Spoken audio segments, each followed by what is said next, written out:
ಮಾಜಿ ಸಚಿವರ ಸಿಡಿ ಪ್ರಕರಣ ದಿನಕ್ಕೊಂದು ಟ್ವಿಸ್ಟ್ ಅನ್ನ ಪಡೆದುಕೊಳ್ತಾ ಇದೆ. ಸಿಡಿ ಷಡ್ಯಂತ್ರ ಭೇದಿಸ್ತಾ ಇರುವ ಎಸ್ಐಟಿಗೆ ಸಂತ್ರಸ್ತೆ ಮನೆಯಲ್ಲಿ ಲಕ್ಷ ಹಣ ಸಿಕ್ಕಿದೆಯಂತೆ. ಇನ್ನೊಂದು ಕಡೆ ಸಿಡಿ ಆರೋಪ ಹೊತ್ತು ನಾಪತ್ತೆಯಾಗಿರುವ ಇಬ್ಬರು ಯುವಕರು ಅಜ್ಞಾತ ಸ್ಥಳದಿಂದ ಹೊಸ ವಿಡಿಯೋ ಬಿಟ್ಟಿದ್ದಾರೆ.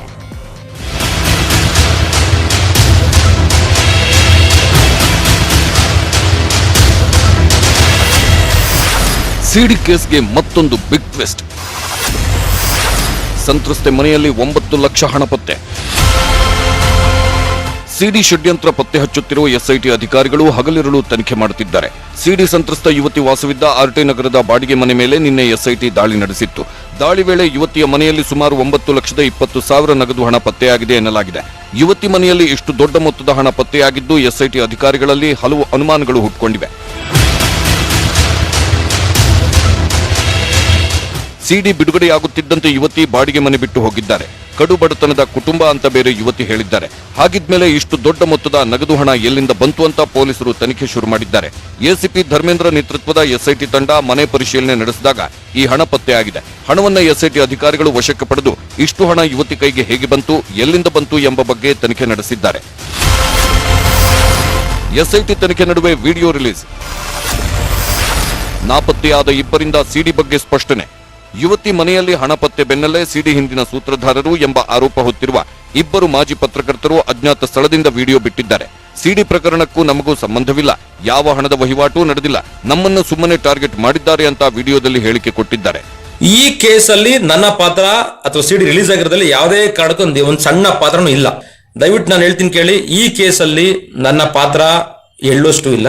ಸದ್ಯದಲ್ಲೇ ಬರ್ತೀನಿ, ಬಂದು ನನ್ನಲ್ಲಿ ಇರ್ತಕ್ಕಂಥ ಎಲ್ಲಾ ಮಾಹಿತಿಗಳನ್ನ ನಾನು ತನಿಖಾಧಿಕಾರಿಗಳಿಗೆ ಒದಗಿಸ್ತೀನಿ. ಸದ್ಯದಲ್ಲೇ ನಾನು ನಿರ್ದೋಷಿ ಅಂತಕ್ಕಂಥದ್ದನ್ನ ತನಿಖಾಧಿಕಾರಿಗಳೇ ಹೇಳ್ತಾರೆ. ಸಿಡಿಯ ಸೂತ್ರಧಾರ ಕಿಂಗ್ ಪಿನ್ 2 ಟೋಟಲಿ ಈ ಪ್ರಕರಣದಲ್ಲಿ ಭಾಗಿಯಾಗಿದ್ದೀನಿ ಅಂತಕ್ಕಂಥ ಮಾಹಿತಿಗಳು ಹರಿದಾಡ್ತಾ ಇದೆ. ಅದು ಶುದ್ಧಾನುಶುದ್ಧ ಸುಳ್ಳು ಅಂತ ಹೇಳ್ತೀನಿ. ಯಾಕಂದ್ರೆ ಈ ಪ್ರಕರಣದಲ್ಲಿ ನನಗೆ ಯಾವುದೇ ತರಹದ ಪಾತ್ರಧಾರನೂ ಇಲ್ಲ, ನಾನು ಭಾಗಿನೂ ಆಗಿಲ್ಲ. ಎಸ್ಐಟಿ ಅಧಿಕಾರಿಗಳು ಇದುವರೆಗೂ ಸಿಡಿ ಪ್ರಕರಣದಲ್ಲಿ 30ಕ್ಕೂ ಹೆಚ್ಚು ಜನರನ್ನ ವಿಚಾರಣೆಗೆ ಒಳಪಡಿಸಿದ್ದಾರೆ. ಸಿಡಿಯಲ್ಲಿರೋ ಸಂತ್ರಸ್ತೆ ಮೊಬೈಲ್ ದೆಹಲಿಯಲ್ಲಿ ಆಕ್ಟಿವ್ ಆಗಿರೋ ಮಾಹಿತಿ ಸಿಕ್ಕಿದ್ದು ಬೆಳಗಾವಿ ಪೊಲೀಸರ ಒಂದು ತಂಡ ದೆಹಲಿಗೆ ಹೋಗಿ ಪರಿಶೀಲನೆ ನಡೆಸಿದೆ. ಯುವತಿ ದೆಹಲಿಯಲ್ಲಿ ಇರಬಹುದಾ ಅನ್ನೋ ಶಂಕೆ ಮೇರೆಗೆ ಪೊಲೀಸರು ತನಿಖೆ ಕೈಗೊಂಡು ಯುವತಿಯನ್ನ ಪತ್ತೆ ಹಚ್ಚಲು ಮುಂದಾಗಿದ್ದಾರೆ. ಯುವತಿ ಗೋವಾ, ಚೆನ್ನೈ, ನಂತರ ಹೈದರಾಬಾದ್ ಬಳಿಕ ಎರ್ನಾಕುಲಂ ಮತ್ತೆ ಕೊಚ್ಚಿ ಕಡೆ ಓಡಾಡಿರುವ ಬಗ್ಗೆ ಮಾಹಿತಿ ಸಿಕ್ಕಿದ್ದು 4 ರಾಜ್ಯಗಳಲ್ಲಿ ಎಸ್ಐಟಿ ಪೊಲೀಸರು ತಲಾಶ್ ನಡೆಸಿ ಬರಿಗೈಯಲ್ಲಿ ವಾಪಸ್ಸಾಗಿದ್ದಾರೆ.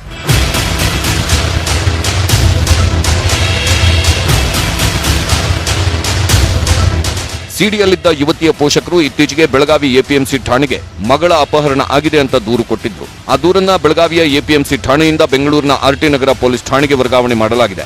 ಡಿಜಿ ಐಜಿಪಿ ಪ್ರವೀಣ್ ಸೂದ್ ನಿರ್ದೇಶನದ ಮೇರೆಗೆ ಅಪಹರಣ ಪ್ರಕರಣವನ್ನ ಆರ್ಟಿ ನಗರ ಪೊಲೀಸ್ ಠಾಣೆಗೆ ವರ್ಗಾವಣೆ ಮಾಡಲಾಗಿದೆ. ಬೆಂಗಳೂರಿನಲ್ಲಿದ್ದಾಗ ಯುವತಿ ಆರ್ಟಿ ನಗರದಲ್ಲಿ ವಾಸವಾಗಿದ್ದ ಹಿನ್ನೆಲೆಯಲ್ಲಿ ಪ್ರಕರಣವನ್ನ ಆರ್ಟಿ ನಗರ ಪೊಲೀಸ್ ಠಾಣೆಗೆ ವರ್ಗಾಯಿಸಲಾಗಿದೆ. Crime bureau, news 18 Kannada, Bengaluru. Corona 2ನೇ ಅಲೆ ಬಂದಿದೆ ಅಂದ್ರೂ ಜನ ನಾವು ನೋಡದೇ ಇರೋ ಕೊರೋನಾನ ಬಿಡ್ರಿ ಅಂತ ಅಸಡ್ಡೆ ಮಾಡ್ತಿದ್ದಾರೆ. ಈಗ ಅಸಡ್ಡೆ ಮಾಡಿದವರನ್ನೂ ಕೊರೋನಾ ಅಟ್ಕಾಯಿಸಿಕೊಂಡಿದೆ. ಅದರಲ್ಲೂ ವಿದ್ಯಾರ್ಥಿಗಳನ್ನೇ ಟಾರ್ಗೆಟ್ ಮಾಡಿದೆ.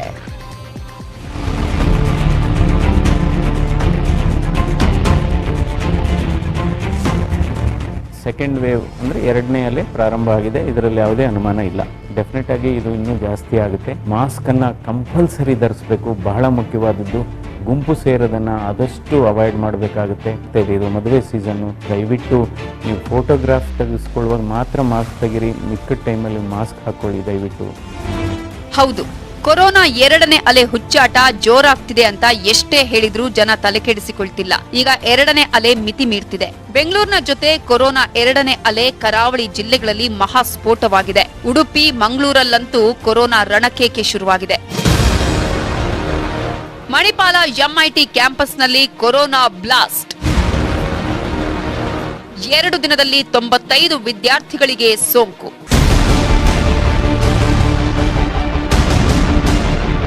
ಉಡುಪಿ ಜಿಲ್ಲೆಯ ಮಣಿಪಾಲ ಎಂಐಟಿ ಕ್ಯಾಂಪಸ್ನಲ್ಲಿ ಕೊರೋನಾ ಸ್ಫೋಟವಾಗಿದೆ. ಬರೀ 2 ದಿನದಲ್ಲೇ 95 ಪಾಸಿಟಿವ್ ಕೇಸ್ ದಾಖಲಾಗಿದೆ. ಎಂಐಟಿ ಕ್ಯಾಂಪಸ್ನಲ್ಲಿರುವ ಹಾಸ್ಟೆಲ್ ವಿದ್ಯಾರ್ಥಿಗಳಿಗೆ ಕ್ವಾರಂಟೈನ್ ಮಾಡಿದ್ದು ಕ್ಯಾಂಪಸ್ನಿಂದ ಹೊರಗೆ ಬರದಂತೆ ಕಟ್ಟಪ್ಪಣೆ ಹೊರಡಿಸಿದ್ದಾರೆ. ಎಂಐಟಿಯ ಎಲ್ಲಾ ವಿದ್ಯಾರ್ಥಿಗಳಿಗೂ ಇವತ್ತಿನಿಂದ ಆಫ್ಲೈನ್ ಕ್ಲಾಸ್ ಬಂದ್ ಆಗಿದ್ದು ಆನ್ಲೈನ್ ಕ್ಲಾಸ್ ಶುರುವಾಗಿದೆ. ಮಾಸ್ಕ್ ಹಾಕದೆ ಹೊರಗೆ ಬರದಂತೆ ಜಿಲ್ಲಾಧಿಕಾರಿಗಳೇ ವಾರ್ನಿಂಗ್ ಕೊಟ್ಟಿದ್ದಾರೆ. ಇನ್ನೊಂದು ವಾರದಲ್ಲಿ 5,000 ವಿದ್ಯಾರ್ಥಿಗಳಿಗೆ ಕೋವಿಡ್ ಟೆಸ್ಟ್ ಮುಗಿಸಲು ಟಾರ್ಗೆಟ್ ಫಿಕ್ಸ್ ಆಗಿದೆ. ಪ್ರೈಮರಿ ಕಾಂಟ್ಯಾಕ್ಟ್ ಮತ್ತೆ ಪಾಸಿಟಿವ್ ಕೇಸ್ಗಳು ಸೇರಿ ಒಟ್ಟು 95 ಕೇಸ್ಗಳು 4 ದಿನದಿಂದ ವರದಿಯಾಗಿದೆ. MIT ಕಾಂಪ್ಲೆಕ್ಸ್ ಅನ್ನು ಕ್ಯಾಂಪಸ್ ಅನ್ನು ಮಾನ್ಯ ಜಿಲ್ಲಾಧಿಕಾರಿ ಅವರ ನಿರ್ದೇಶನದಂತೆ ಅದನ್ನು ನಿನ್ನೆ ಕಂಟೈನ್ಮೆಂಟ್ ಝೋನ್ ಆಗಿ ಡಿಕ್ಲೇರ್ ಮಾಡಿದ್ದೇವೆ. ಮಂಗಳೂರಿನ ನರ್ಸಿಂಗ್ ಕಾಲೇಜಿನಲ್ಲಿ ಅಟ್ಟಹಾಸ. 51 ವಿದ್ಯಾರ್ಥಿಗಳಿಗೆ ಕೊರೋನಾ ಕಾಟ. ಉಡುಪಿಯಷ್ಟೇ ಅಲ್ಲ, ಮಂಗಳೂರಿನ ಬಳ್ಳಾಲ್ ಭಾಗ್ ಬಳಿ ಇರುವ ಶ್ರೀದೇವಿ ನರ್ಸಿಂಗ್ ಕಾಲೇಜಿನ 51 ವಿದ್ಯಾರ್ಥಿಗಳಿಗೆ ಕೊರೋನಾ ಅಂಟಿಕೊಂಡಿದೆ. ಕಾಲೇಜು ಹಾಸ್ಟೆಲ್ ಅನ್ನ ಕಂಟೈನ್ಮೆಂಟ್ ಝೋನ್ ಮಾಡಲಾಗಿದೆ. ಕರಾವಳಿಯ ಡಾನ್ ಬಾಸ್ಕೋ ಕಾಲೇಜ್, ಎನಪೋಯ ಕಾಲೇಜಲ್ಲೂ ಕೊರೋನಾ ಕೇಸ್ ದಾಖಲಾಗಿದೆ. ಕೊರೋನಾ ಸಂಪರ್ಕಿತರನ್ನ ಮನೆಗೆ ಕಳುಹಿಸಿ ಎನಪೋಯ ಶಿಕ್ಷಣ ಸಂಸ್ಥೆ ಎಡವಟ್ಟು ಮಾಡಿಕೊಂಡಿದೆ. ಹೀಗಾಗಿ 3 ದಿನಗಳ ಒಳಗೆ ಉತ್ತರಿಸುವಂತೆ ಶಿಕ್ಷಣ ಸಂಸ್ಥೆಗೆ ಜಿಲ್ಲಾಡಳಿತ ನೋಟಿಸ್ ನೀಡಿದೆ. ಶಿಕ್ಷಣ ಸಂಸ್ಥೆ ವಿರುದ್ಧ ಕ್ರಿಮಿನಲ್ ಕೇಸ್ ದಾಖಲಿಸುವ ಎಚ್ಚರಿಕೆ ನೀಡಿದೆ. ಬೆಂಗಳೂರಲ್ಲಿ 15 ವಿದ್ಯಾರ್ಥಿಗಳ ಮೇಲೆ ಹೆಮ್ಮಾರಿ ಆಟ. ಮಲ್ಲೇಶ್ವರಂನ ಈಡಿಗರ ಹಾಸ್ಟೆಲ್ನಲ್ಲಿ 15 ವಿದ್ಯಾರ್ಥಿನಿಯರಿಗೆ ಸೋಂಕು ದೃಢಪಟ್ಟಿದೆ. ಹೊರ ರಾಜ್ಯದಿಂದ ಬಂದಿದ್ದ ಯುವತಿಗೆ ಸೋಂಕು ತಗುಲಿದ್ದು ಹಾಸ್ಟೆಲ್ನಲ್ಲಿದ್ದ 53 ಮಂದಿಯನ್ನ ಪರೀಕ್ಷೆ ಮಾಡಲಾಗಿದೆ. ಸೋಂಕಿತ ವಿದ್ಯಾರ್ಥಿಗಳು ಬೆಂಗಳೂರಿನ ಹೆಬ್ಬಾಳ, RR ನಗರ ಸೇರಿದಂತೆ ಹಲವೆಡೆ ವ್ಯಾಸಂಗ ಮಾಡುತ್ತಿದ್ದಾರೆ. ಹೀಗಾಗಿ ಸೋಂಕಿತರ ಸಂಪರ್ಕಿತರನ್ನ ಪತ್ತೆ ಹಚ್ಚೋದು ದೊಡ್ಡ ತಲೆನೋವಾಗಿದ್ದು ಕಾಲೇಜುಗಳಲ್ಲೂ ಆತಂಕ ಮನೆ ಮಾಡಿದೆ. ದಾವಣಗೆರೆಯಿಂದ ಬಂದ ಹುಡುಗಿಗೆ ಮೊದಲು ಬಂತು, ಅವಳಿಗೆ ಸಿಂಪ್ಟಮ್ಸ್ ಬಂತಲ್ಲ ಅಂತ ಟೆಸ್ಟ್ ಮಾಡಿದ್ರು. ಪಾಸಿಟಿವ್ ಬಂದ್ಮೇಲೆ ಆ ಪ್ರೈಮರಿ ಕಾಂಟ್ಯಾಕ್ಟ್ ಲೆಕ್ಕದಲ್ಲಿ ಅಷ್ಟು ಜನಕ್ಕೂ ಟೆಸ್ಟ್ ಮಾಡಿದಾಗ ಇನ್ನು 14 ಜನ ಪಾಸಿಟಿವ್ ಬಂದ್ರು. ಒಟ್ಟು ಇಲ್ಲಿ 15 ಜನ ಪಾಸಿಟಿವ್ ಇದ್ದಾರೆ. ಮತ್ತೆ ಆಸ್ಪತ್ರೆಗಳಲ್ಲಿ ಹಾಸಿಗೆಗಳಿಗೆ ಬೇಡಿಕೆ. ಸರ್ಕಾರದಿಂದ ಹಾಸಿಗೆಗೆ ರಿಸರ್ವೇಶನ್. ರಾಜ್ಯದಲ್ಲಿ ಕೊರೋನಾ ಕೇಸ್ ಹೆಚ್ಚಳವಾಗ್ತಿರುವ ಬಗ್ಗೆ ಇವತ್ತು ಆರೋಗ್ಯ ಸಚಿವ ಸುಧಾಕರ್ ತಜ್ಞರು, ಖಾಸಗಿ ಆಸ್ಪತ್ರೆಯವರ ಜೊತೆ ಸಭೆ ಮಾಡಿದ್ರು.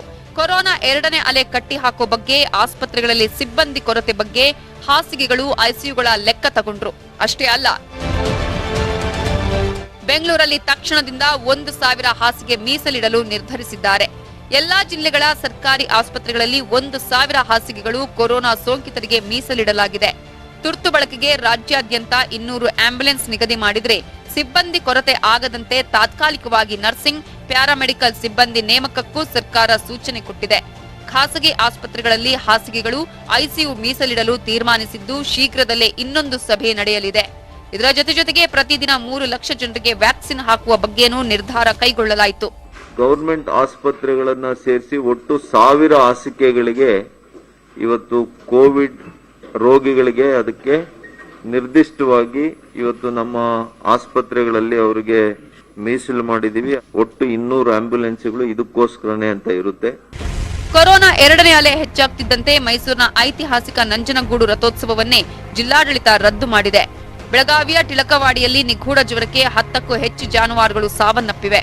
ಕೊರೋನಾ ಪ್ರಾಣಿಗಳಿಗೂ ಬಂದಿದ್ಯಾ ಅಥವಾ ಬೇರೆ ಸಮಸ್ಯೆನ ಅಂತ ಪತ್ತೆ ಮಾಡಲು ಜಾನುವಾರುಗಳ ರಕ್ತದ ಮಾದರಿಯನ್ನ ಲ್ಯಾಬ್ಗೆ ಕಳುಹಿಸಿದ್ದಾರೆ. ಜಾನುವಾರುಗಳ ಮರಣೋತ್ತರ ಪರೀಕ್ಷೆಗೂ ಮುಂದಾಗಿದ್ದಾರೆ. ಸೊ ಕೊರೋನಾ 2ನೇ ಅಲೆ ಬಗ್ಗೆ ನಿರ್ಲಕ್ಷ್ಯ ಬೇಡ. ಮಾಸ್ಕ್ ಧರಿಸಿ, ಅಂತರ ಕಾಪಾಡಿ, ಆರಾಮಾಗಿರಿ. ನಿಯಮ ಮೀರಿದ್ರೆ ನಿಮಗೂ ಕೊರೋನಾ ಒಕ್ಕರಿಸಬಹುದು ಜೋಪಾನ. Bureau report, news 18 Kannada. ಹುಲಿ ಹಿಡಿಯೋಕೆ ಹೋಗಿ ಕೊಡಗು ಜಿಲ್ಲಾಡಳಿತ ರೈತರ ಬದುಕಿಗೆ ಕೊಳ್ಳಿ ಇಟ್ಟಿದೆ. ಇಷ್ಟು ದಿನ ಹುಲಿ ಹಿಡಿದಿಲ್ಲ ಅಂತ ಜನ ಸಿಟ್ಟಿಗೆದ್ದಿದ್ರು. ಈಗ ರೈತರು ಜಿಲ್ಲಾಡಳಿತದ ವಿರುದ್ಧ ಬೀದಿಗಿಳಿದಿದ್ದಾರೆ. ಬರೀ ಬೀದಿಗಿಳಿದ್ರೆ ಪರವಾಗಿರ್ಲಿಲ್ಲ, ಪ್ರತಿಭಟನೆ, ಸಿಟ್ಟು, ಆಕ್ರೋಶ, ರಸ್ತೆ ತಡೆ, ಜಿಲ್ಲಾಧಿಕಾರಿಗಳಿಗೆ ಮುತ್ತಿಗೆ ಹಾಕಿದ ಘಟನೆಯೂ ನಡೆಯಿತು.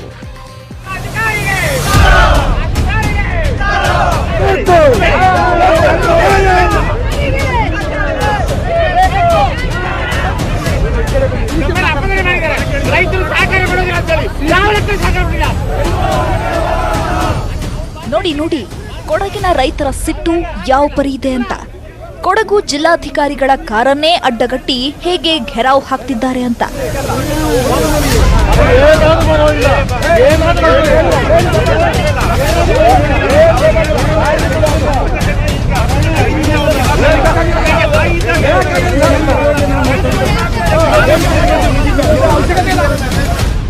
ಜಿಲ್ಲಾಧಿಕಾರಿಗಳು ಮೀಟಿಂಗ್ ಇದೆ ಹೋಗ್ಬೇಕು ಅಂದ್ರೂ ಬಿಡ್ಲಿಲ್ಲ. ಪೊಲೀಸರು ಬಂದು ಮನವಿ ಮಾಡಿದ್ರೂ ಬಗ್ಗಲಿಲ್ಲ. ಹೆದ್ದಾರಿಯನ್ನೇ ತಡೆದು ಆಕ್ರೋಶ ಹೊರಹಾಕಿದ್ರು.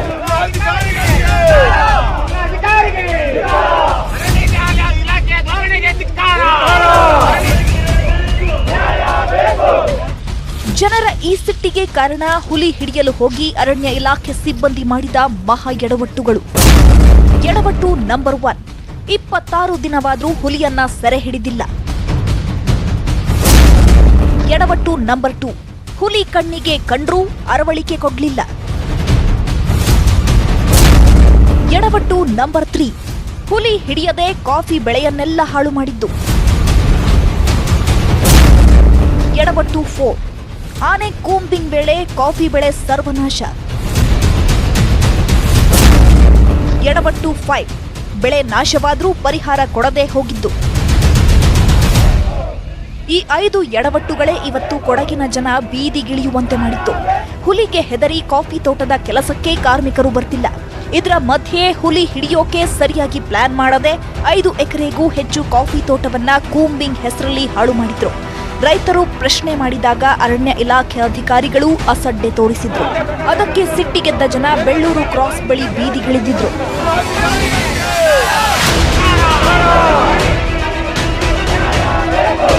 7 ರಿಂದ 8 ವರ್ಷ ಫಸಲು ಸಿಕ್ಕಕ್ಕೆ ಆಗ್ತದೆ.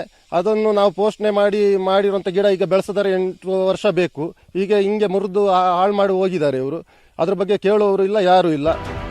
ರೈತರ ಪ್ರತಿಭಟನಾ ಸ್ಥಳಕ್ಕೆ ಬರೋ ಮೊದಲು ಕೊಡಗು ಡಿಸಿ ಚಾರುಲತಾ ಸೋಮಲ್ ಪೊನ್ನಂಪೇಟೆಯಲ್ಲಿ ಅರಣ್ಯ ಇಲಾಖೆಯವರ ಜೊತೆ ಸಭೆ ಮಾಡಿದ್ರು. ಆಪರೇಷನ್ ಟೈಗರ್ ಎಲ್ಲಿಗೆ ಬಂತು, ಎಷ್ಟು ಎಕರೆ ಬೆಳೆ ನಾಶವಾಗಿದೆ ಅನ್ನೋ ಮಾಹಿತಿ ಪಡೆದ್ರು. ಆಮೇಲೆ ರೈತರ ಸಮಾಧಾನಕ್ಕೆ ಪ್ರಯತ್ನಿಸಿದ್ರೂ ಆಗಲಿಲ್ಲ. ಡಿಸಿ ಕಾರನ್ನೇ ಜನ ಅಡ್ಡಗಟ್ಟಿದ್ರು. ಎಸ್ಪಿ ಕ್ಷಮಾ ಮಿಶ್ರಾರನ್ನು ಅರ್ಧ ಗಂಟೆ ರಸ್ತೆಯಲ್ಲೇ ನಿಲ್ಲಿಸಿದ್ರು. ಕೊನೆಗೆ ಸ್ಥಳಕ್ಕೆ ಸಿಸಿಎಫ್ ರಾಣಾವತ್ ಸಿಂಗ್ ಬಂದಾಗ ಅವರಿಗೂ ಮುತ್ತಿಗೆ ಹಾಕಿದ್ರು, ಹೆದ್ದಾರಿ ತಡೆದ್ರು.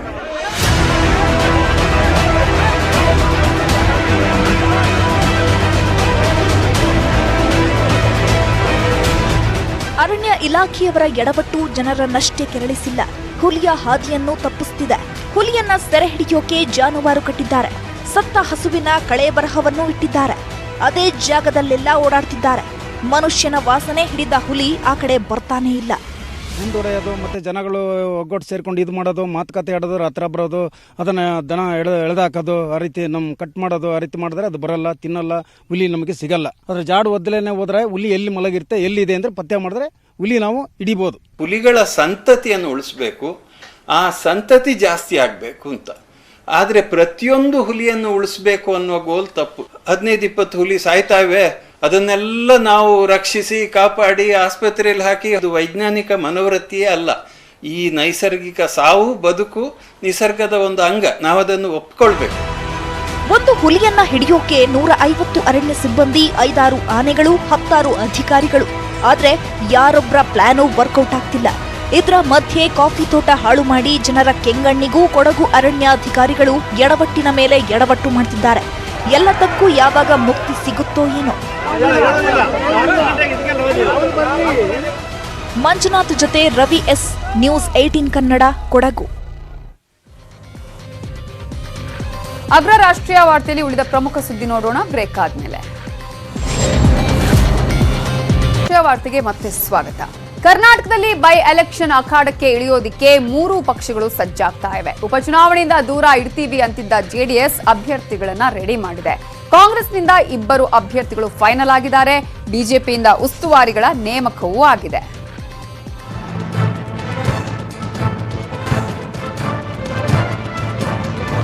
ಬೆಳಗಾವಿ ಲೋಕಸಭೆ ಕ್ಷೇತ್ರ, ಮಸ್ಕಿ ಬಸವಕಲ್ಯಾಣ ವಿಧಾನಸಭೆ ಕ್ಷೇತ್ರ ಉಪಚುನಾವಣೆ ಕಣ ದಿನೇ ದಿನೇ ರಂಗೇರ್ತಿದೆ.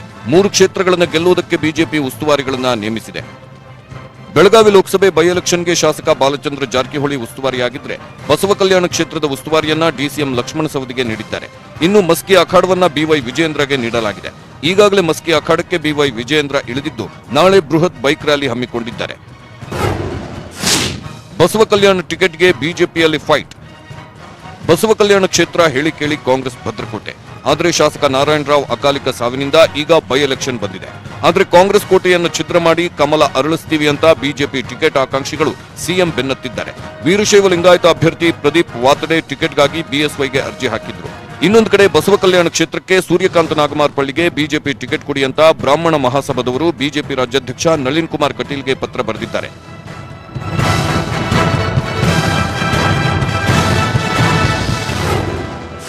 ಬೈ ಎಲೆಕ್ಷನ್ ಅಖಾಡಕ್ಕೆ ಜೆಡಿಎಸ್ ಕಲಿಗಳು. ಈ ಸಲ ಬೈ ಎಲೆಕ್ಷನ್ ಅಖಾಡದಿಂದ ಜೆಡಿಎಸ್ ದೂರ ಉಳಿಯುತ್ತೆ ಅಂತಿದ್ರು.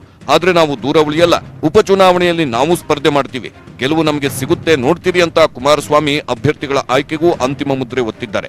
ಕಾಂಗ್ರೆಸ್ ಮುಖಂಡ ರಾಘವೇಂದ್ರ ಬಳಗಾನೂರ್ಗೆ ಮಸ್ಕಿಯಿಂದ ಕಾಂಗ್ರೆಸ್ ಟಿಕೆಟ್ ಬಹುತೇಕ ಫೈನಲ್ ಆಗಿದ್ರೆ, ಬಸವ ಕಲ್ಯಾಣದಲ್ಲಿ ಸೈಯದ್ ಯಸ್ರೇಬ್ ಅಲಿ ಖಾದ್ರಿಯನ್ನ ಜೆಡಿಎಸ್ ಅಭ್ಯರ್ಥಿಯಾಗಿ ಘೋಷಣೆ ಮಾಡಿದೆ.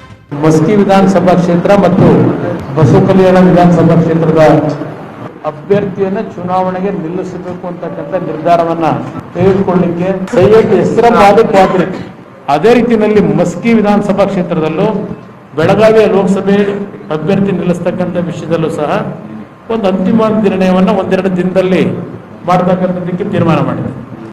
ಇನ್ನು ಕುತೂಹಲ ಕೆರಳಿಸಿರೋದು ಅಂದ್ರೆ ಬೆಳಗಾವಿ ಲೋಕಸಭೆ ಉಪಚುನಾವಣೆ. ಬೆಳಗಾವಿಯಿಂದ ಬಿಜೆಪಿ ಟಿಕೆಟ್ಗೆ ಮತ್ತೆ ಶ್ರೀರಾಮ ಸೇನೆ ಮುಖ್ಯಸ್ಥ ಪ್ರಮೋದ್ ಮುತಾಲಿಕ್ ಅರ್ಜಿ ಹಾಕಿದ್ದಾರೆ. ಇನ್ನೊಂದು ಕಡೆ ರಮೇಶ್ ಜಾರಕಿಹೊಳಿ ಸಿಡಿ ಪ್ರಕರಣದಿಂದ ಇಕ್ಕಟ್ಟಿಗೆ ಸಿಲುಕಿರೋ ಬಿಜೆಪಿ ಯಾರನ್ನ ಅಭ್ಯರ್ಥಿ ಮಾಡುತ್ತೋ ಅನ್ನೋ ಕುತೂಹಲ ಹೆಚ್ಚಾಗ್ತಿದೆ. ಆದ್ರೆ ಈ ಸಲ ಕಾಂಗ್ರೆಸ್ ಗೆಲ್ಲಿಸೋದಕ್ಕೆ ಸತೀಶ್ ಜಾರಕಿಹೊಳಿಗೆ ಕಾಂಗ್ರೆಸ್ ಟಿಕೆಟ್ ಸಿಗುತ್ತೆ ಅನ್ನೋ ಮಾತುಗಳು ದಟ್ಟವಾಗ್ತಿದೆ. ನನ್ನ ಹೆಸರು ಇದೆ, ಇನ್ನೂ ನಮ್ಮ ಜೊತೆ ಯಾರ ಹೆಸರಿದೆ ಮುಂಚೆನೇ ಹೇಳಿದೆ ನಾನು. ಇನ್ನೂ ಕೂಡ 3 ಸಲ ಇನ್ನೂ ಕೂಡ ಇದೆ ಹೈಕಮಾಂಡ್ ಬಳಿ ಅಂತಿಮವಾಗಿ ತೀರ್ಮಾನ ತೆಗೆದುಕೊಳ್ಳೋದು ಅವರಿದೆ. ನೋಡೋಣ. ಅಗ್ರ ರಾಷ್ಟ್ರೀಯ